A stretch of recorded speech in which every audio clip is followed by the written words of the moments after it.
Hello students, स्वागत है एक बार फिर से आप सबका मैथमेटिक्स की इस वीडियो में, जिसमें हम लोग क्लास 12 का मैथमेटिक्स कर रहे हैं। और उसमें हमारा पहला टॉपिक स्टार्ट किया था कैलकुलस। और इस कैलकुलस का के अंतर्गत हमने पहला टॉपिक स्टार्ट किया है कंटिन्यूटी, जिसे हम लोग हिंदी में सततता बोलते हैं। स्टूडेंट्स, सततता क्या होता है ये सारी चीज़ें हम लोग चर्चा कर चुके हैं। इसमें हम लोग एक्सरसाइज कर रहे हैं, एक्सरसाइज 5.1। और इससे पहले वाले वीडियोस में हमने क्वेश्चन नंबर 1 से लेके 29 अर्थात 29 क्वेश्चन तक कंप्लीट कर लिया था। आगे के क्वेश्चन आज हम लोग सॉल्व करेंगे। तो देखते हैं क्वेश्चन नंबर 30 हमसे क्या कहता है। तो देखो स्टूडेंट्स, 30 क्या कहता है, ए और बी के मानों को ज्ञात कीजिए ताकि f x is equal to 5 यदि एक्स इज लेस देन और इक्वल टू, यानी एक्स का मान यदि 2 से छोटा या बराबर है तो मान कितना आता है 5। A x plus b if x की वैल्यू का 2 से बड़ी है या 10 से छोटी है। और आंसर 21 आएगा, अर्थात फलन 21 काम करेगा यदि x की वैल्यू 10 है या 10 से बड़ी है। द्वारा परिभाषित फलन एक सतत फलन हो। तो अगर स्टूडेंट्स हमें a और b के कुछ ऐसे मान ज्ञात करने हैं ताकि जो हमें फलन दिया गया है f(x) ये क्या हो जाए, सतत फलन हो जाए। तो स्टूडेंट्स देखते हैं यहाँ पे क्या कि x इज लेस देन 2 पे तो फलन सतत है। 2 से लेकर 10 तक के मान पर भी फलन क्या है, सतत है, क्योंकि एक ही डिफिनेशन बन रही है। और 10 से बड़े मान के लिए भी फिक्स है तो उसके लिए भी फलन क्या है, सतत है। अब हमें चेक कहाँ करना चाहिए, 2 और 10 पर। ओके स्टूडेंट्स, तो आइए देखिए कैसे करेंगे इसको। क्योंकि फलन f(x) एक सतत फलन है, एक सतत फलन है, इसलिए x बराबर पहले किस पे चेक करेंगे, 2 पर। x बराबर 2 पर स्टूडेंट्स क्या चेक करेंगे, LHL is equal to RHL होना चाहिए, बराबर क्या होना चाहिए, फंक्शन की वैल्यू होनी चाहिए x2 पे। क्योंकि कोई भी फलन आपका सतत फलन कहलाता था यदि उसका LHL, RHL और फंक्शन की वैल्यू तीनों क्या होती है, सेम होती है।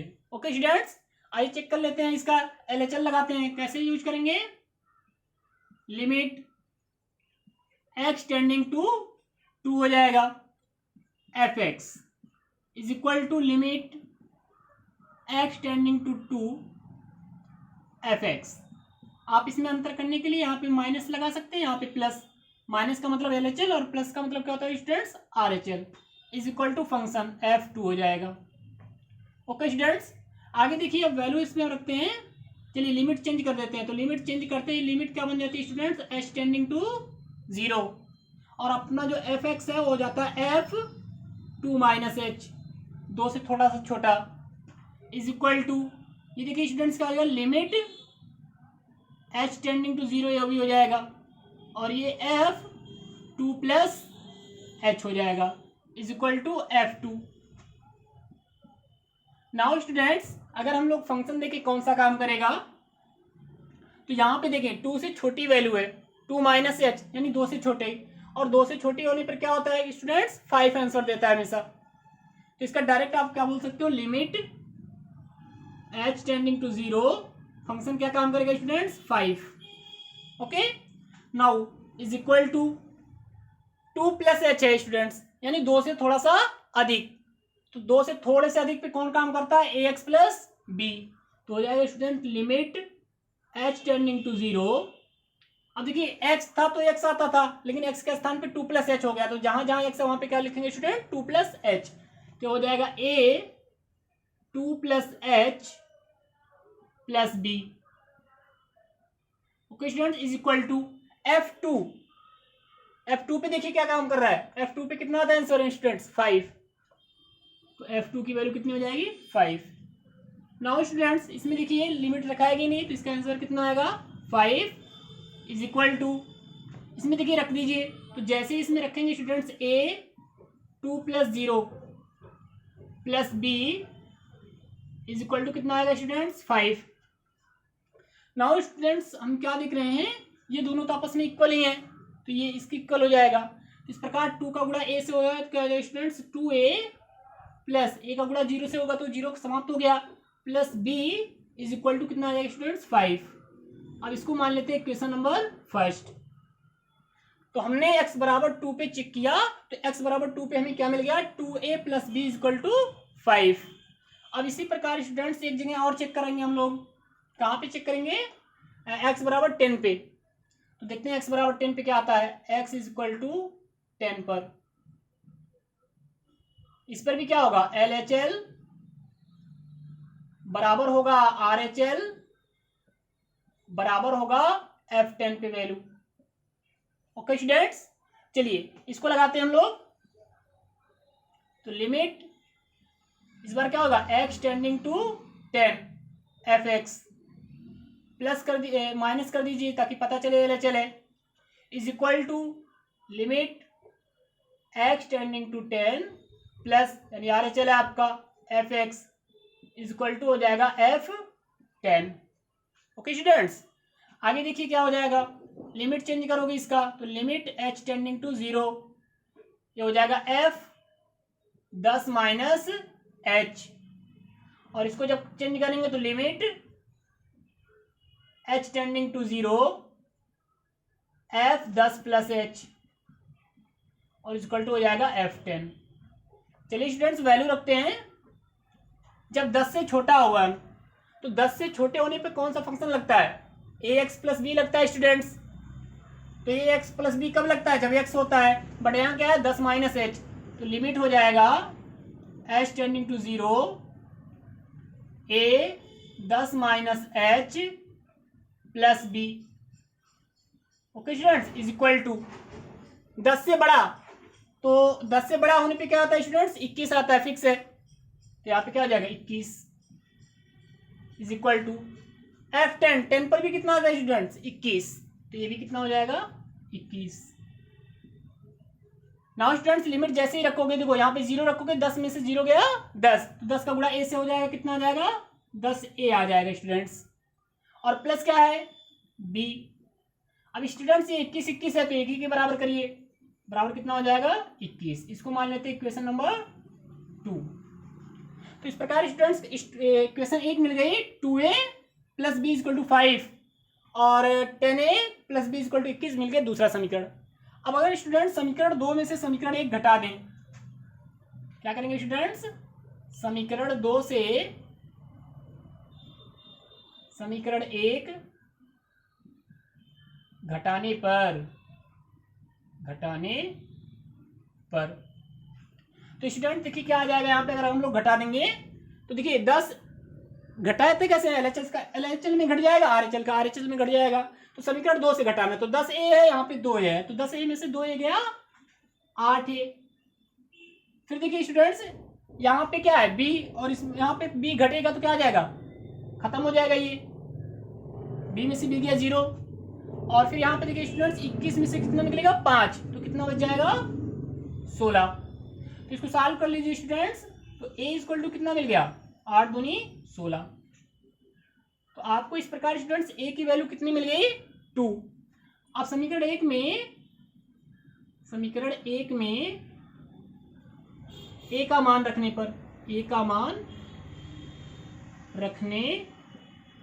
पर चलिए समीकरण 1 में a का मान रख दीजिए, तो क्या हो जाएगा students 2 into 2 plus b is equal to 5, क्योंकि जहां पे a है वहां पे क्या रखना है स्टूडेंट्स 2, तो 2 दूनी कितना हो जाएगा 4 हो जाएगा ये, plus b is equal to कितना 5।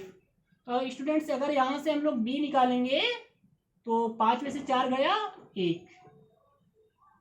तो अतः स्टूडेंट्स हमारा फलन जो दिया fx है वो सतत होगा यदि a बराबर कितना लिया जाए 2 और b बराबर कितना लिया जाए 1। इस प्रकार स्टूडेंट्स अगर b बराबर आप 1 लेंगे और a बराबर 2 लेंगे, तो ये जो fx फलन है वो प्रत्येक बिंदु पर क्या माना जाएगा, सतत माना जाएगा। ओके स्टूडेंट्स, तो इसे नोट करिए, फिर हम बढ़ते हैं आगे के क्वेश्चन की तरफ।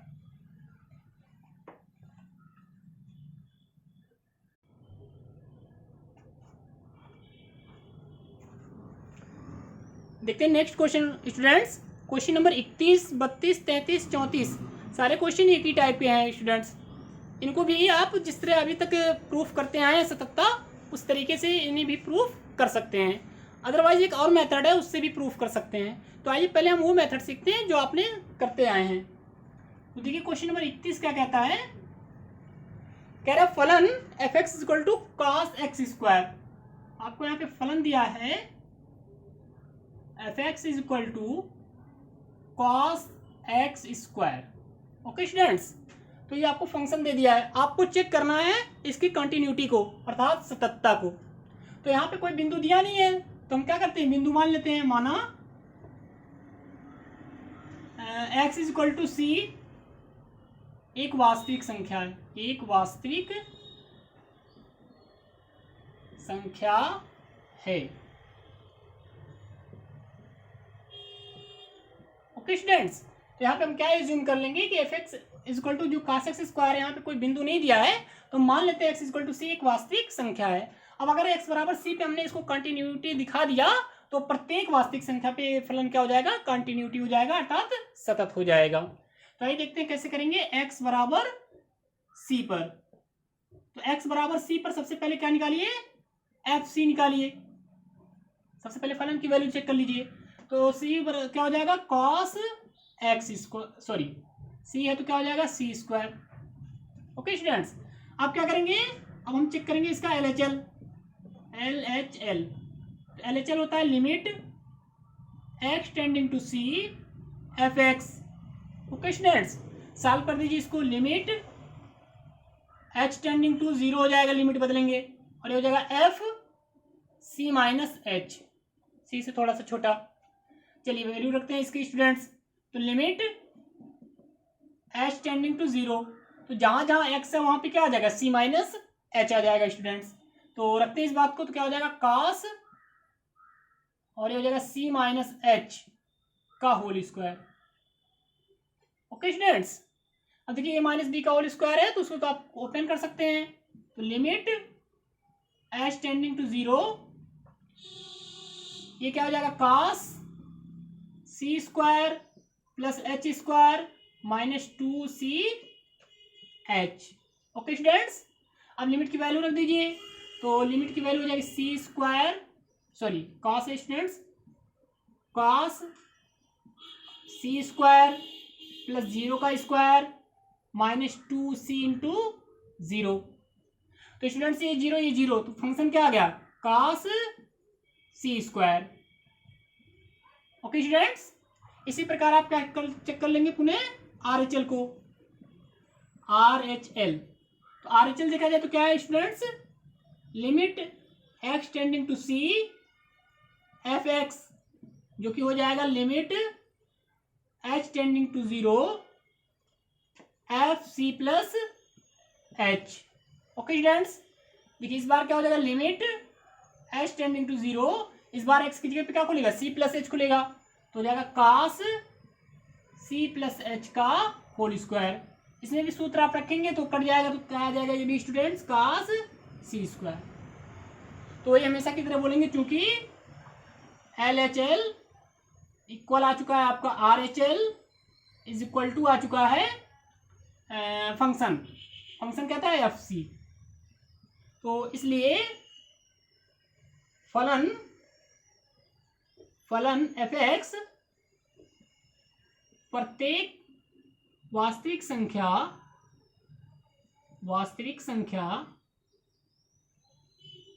के लिए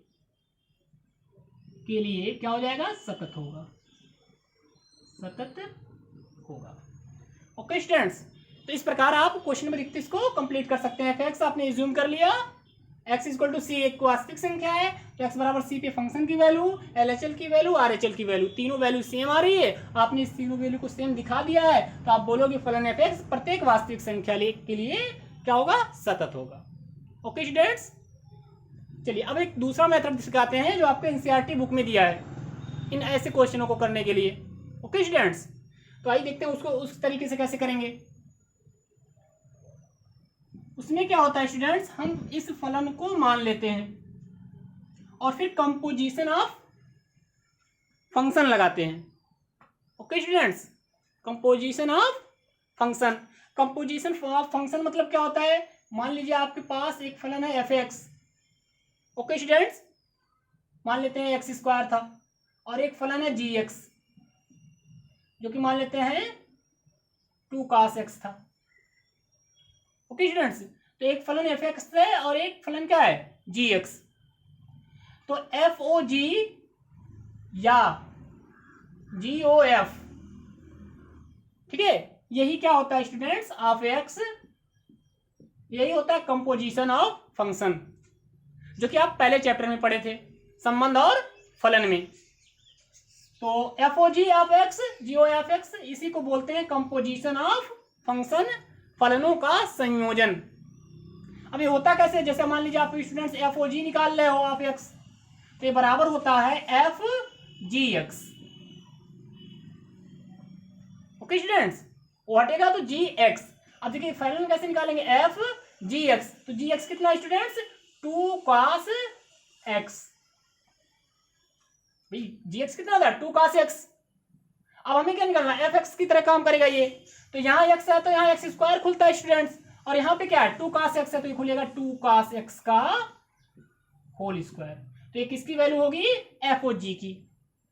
इसी तरह अगर आपको मान लीजिए जी ओ एफ निकालना हो ऑफ एक्स, तो जी ओ एफ एक्स का मतलब हो जाएगा जी एफ एक्स, पहले एफ एक्स आएगा, तो एफ एक्स कितना है स्टूडेंट्स, एफ एक्स आपका है एक्स स्क्वायर,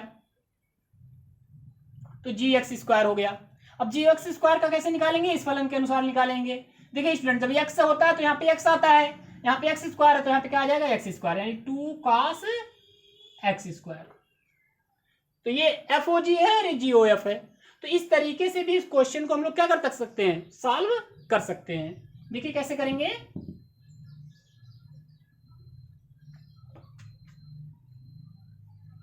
यहां पे लेट मान लीजिए, माना h x is equal to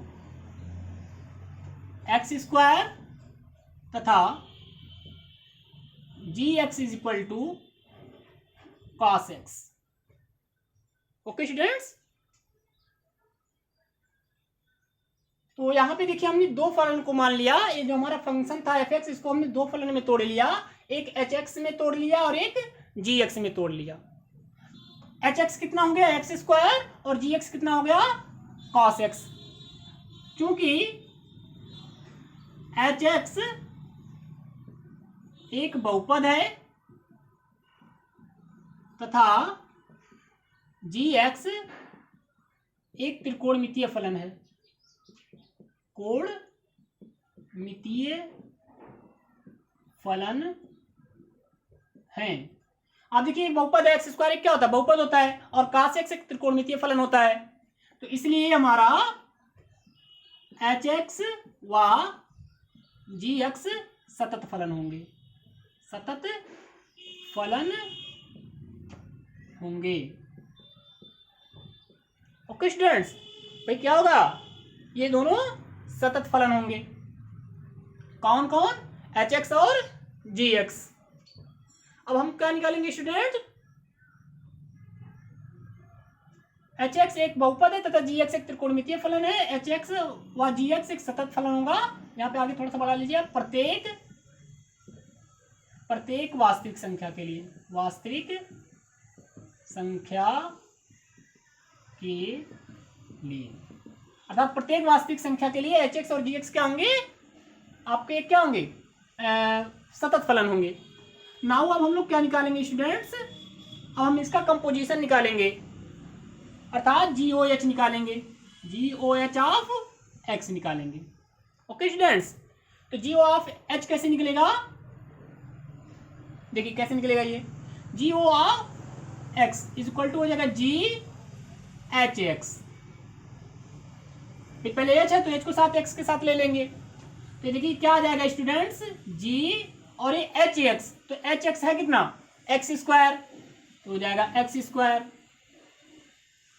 okay students, is equal to, देखिए अब आपको जी एक्स निकालना है, जी की वैल्यू निकालना है, तो जी एक्स कितना है cos एक्स है, तो एक्स तो तब है ना जब यहाँ पे एक्स है, यहाँ पे कुछ और होता तो यहाँ पे कुछ और होता, तो यहाँ पे इस बार क्या है एक्स स्क्वायर, तो यहाँ पर भी क्या आएगा एक्स स्क्वायर।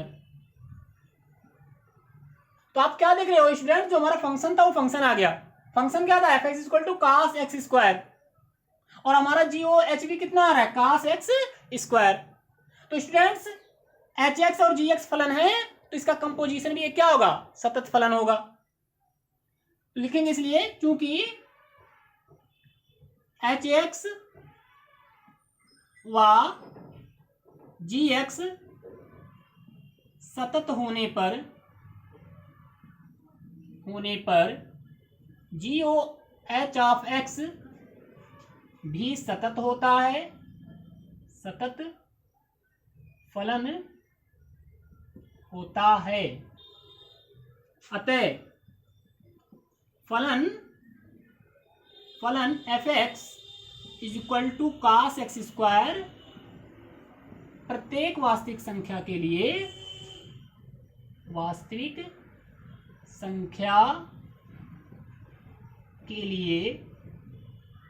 सतत फलन होगा, सतत फलन होगा। ओके स्टूडेंट्स, देखिए हमने कैसे किया, हम एफ एक्स को जो भी हमारा फंक्शन देगा उसको दो फंक्शन में तोड़ देंगे, क्योंकि यहाँ पे दो फंक्शन है, एक हमारा बन सकता है बहुपदीय फलन और एक बन सकता है ट्रिग्नोमेट्रिकल फलन। तो जो बहुपदीय फलन है उसको एच एक्स हमने मान लिया एक्स स्क्वायर, और जो हमारा त्रिकोणमिति उसको हमने cos एक्स मान लिया। अब ये हम एक्स स्क्वायर बहुपद बहुत सारे क्वेश्चन पहला ही हमने सिद्ध किया था, तो दूसरा भी किया था कि जितने भी बहुपद होते हैं वो सतत फलन होते हैं। और अभी हमने साइन एक्स और cos एक्स को भी चेक किया था, ये भी क्या होते हैं, सतत फलन होते हैं। तो हमारा एच एक्स बहुपद और जी एक्स त्रिकोणमितीय फलन होने के कारण ये दोनों फलन प्रत्येक वास्तविक संख्या पे क्या कहलाएंगे, सतत कहलाएंगे। तो अब इसका जी ओ एच निकालते हैं, तो जी ओ एच निकालते हैं तो कितना आ रहा है, cos एक्स स्क्वायर जो कि फंक्शन था। तो हमें पता है कि फलन एच एक्स और जी एक्स अगर सतत हैं तो इनका जी ओ एच भी क्या होगा, सतत फलन होगा। और जो हमारा जी ओ एक्स आया वही हमारा दिया हुआ फलन भी है, तो हम बोलेंगे कि फलन f x equal to cos x square प्रत्येक वास्तविक संख्या के लिए सतत फलन होगा। ओके स्टूडेंट्स, इसी प्रकार आप क्वेश्चन नंबर 32 कर सकते हैं।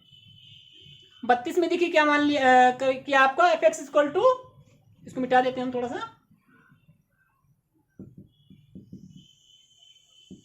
क्वेश्चन नंबर 32, यहां पे एफ एक्स इक्वल टू दे रखा है आपको, मॉडुलस फंक्शन दे दिया है cos एक्स, मॉडुलस फंक्शन क्या दे दिया है, cos एक्स। तो यहाँ पे आप जूम कर लीजिए g x is equal to cos x, और एक फलन और कोई ले लीजिए, मान लीजिए एच एक्स ले लेते हैं, या आप कोई और भी अच्छा ले सकते हैं, आप उसमें कोई दिक्कत नहीं है, इज इक्वल टू एक्स ले लेंगे। ओके स्टूडेंट्स, अब चूंकि ये क्या है, त्रिकोणमितीय फलन है और ये क्या है, एक बहुपदीय फलन है, तो ये दोनों प्रत्येक वास्तविक संख्या के लिए क्या होंगे, सतत होंगे। अब इसका आप क्या निकाल देंगे, एच ओ जी निकाल देंगे, एच ओ जी जब इसका निकालेंगे आप ऑफ एक्स तो क्या हो जाएगा, एच जी एक्स होगा स्टूडेंट्स। तो एच जी एक्स, तो जी एक्स कितना माने हो, cos एक्स है, तो आप cos एक्स ले लोगे। आप क्या निकालोगे, एच एक्स निकालोगे, तो एच एक्स बराबर एक्स होता है, सॉरी ये मॉडल के साथ लेंगे, तो एच एक्स बराबर मॉडुलस एक्स होता है। तो एक्स तो तब होता है जब एक्स रहता है, और यहाँ पे क्या है, cos एक्स है, तो cos एक्स का मॉडुलस आ जाएगा। तो आपका एच ओ जी क्या आ गया, वही फंक्शन जो दिया गया है। तो क्योंकि ये दोनों सतत हैं तो इनका जी एच ओ जी भी सतत होगा। अतः हमारा जो दिया गया फलन f x equal to modulus of cos x प्रत्येक बिंदु पे क्या कहलाएगा, सतत फलन कहलाएगा। तो ये दूसरा तरीका है इन क्वेश्चन नंबर 31, 32, 33 और 34 को करने का। ओके स्टूडेंट्स, इसी तरह आप 33 में देखिए साइन मॉडुलस एक्स दे दिया है, साइन मॉड ऑफ एक्स दे दिया है। तो इसमें क्या करेंगे स्टूडेंट्स, आप जी एक्स मॉड में मान लीजिए, ओके स्टूडेंट्स, और एच एक्स को साइन एक्स मान लीजिए, ये मान लेंगे, और एच एक्स को साइन एक्स मान लेंगे, और इसको इसके आधार पे लगा देंगे क्वेश्चन नंबर 30।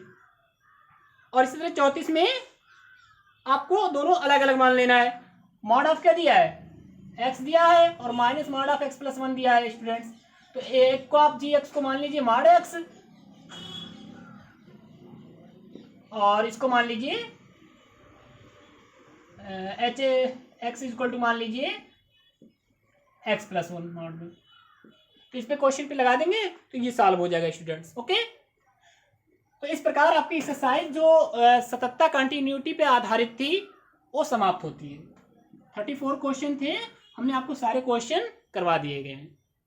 अब अगली वीडियो में हम लोग बात करेंगे इसके नेक्स्ट टॉपिक, जो कि हमारा क्या था, अवकलनीयता था, डिफरेंशियबिलिटी। तो हम चेक करेंगे कि अवकलनीयता क्या होता है और अवकलन कैसे किया जाता है। तो मिलते हैं नेक्स्ट वीडियो में, तब तक के लिए धन्यवाद।